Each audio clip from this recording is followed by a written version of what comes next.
بسم اللہ الرحمن الرحیم۔ السلام علیکم ورحمۃ اللہ وبرکاتہ۔ امید ہے کہ آپ سب اللہ کے فضل و کرم سے خیر و عافیت سے ہوں گے اور ایمان کی بہترین حالتوں میں ہوں گے۔ آج ہم کتاب سنن نبی داؤد کا سبق نمبر 11 پڑھیں گے، جس کا عنوان ہے کئی آدمیوں کی طرف سے ایک بکرے کی قربانی کا بیان، یعنی کہ باب فی الشاۃ یضحی بہا عن جماعتی۔ تو اب پہلے ہم حدیث کی عبارت دیکھتے ہیں، اس کے بعد انشاءاللہ اس کو تفصیل سے پڑھیں گے۔ بسم اللہ الرحمن الرحیم۔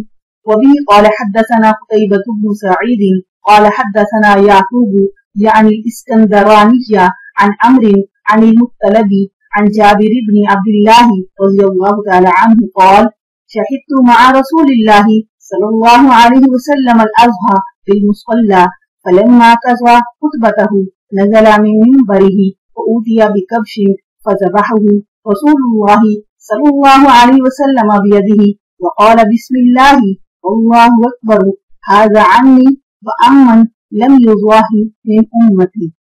دیکھیے اس کا ترجمہ۔ حضرت جابر بن عبداللہ رضی اللہ تعالی عنہ سے روایت ہے کہ عید الاضحیٰ کے موقع پر میں نبی کریم صلی اللہ علیہ وسلم کے ساتھ عیدگاہ میں موجود تھا۔ جب آپ صلی اللہ علیہ وسلم خطبے سے فارغ ہوئے تو منبر سے اترے اور آپ کے پاس ایک مہنگا لایا گیا۔ آپ نے اسے اپنے دست مبارک سے ذبح کیا اور پھر فرمایا بسم اللہ واللہ اکبر، یہ میری طرف سے ہے اور میری امت میں سے اس شخص کی طرف سے ہے جس نے قربانی نہیں کی۔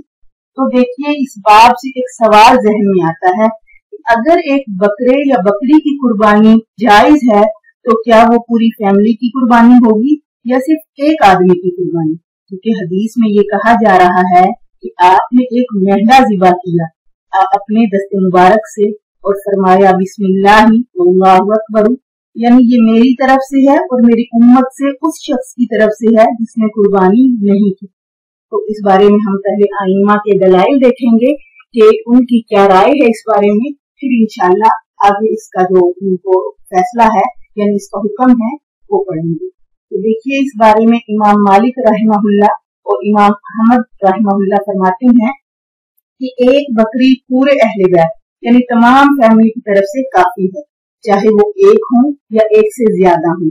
تو اسی طرح امام مالک رحمہ اللہ دو شرطوں کا یہاں پر اضافہ کرتے ہیں، ایک یہ کہ گھر کا مالک شرکاء پر یعنی گھر والوں پر خرچ کرتا ہو اور دوسرے شرکاء ایک ہی گھر میں رہتے ہیں، تو یہ دو شرطیں انہوں نے بیان کر دی۔ اور امام ابو حنیفہ رحمہ اللہ اور امام شافعی رحمہ اللہ کے نزدیک ایک بکری کی قربانی ایک ہی آدمی کی طرف سے کی جا سکتی ہے۔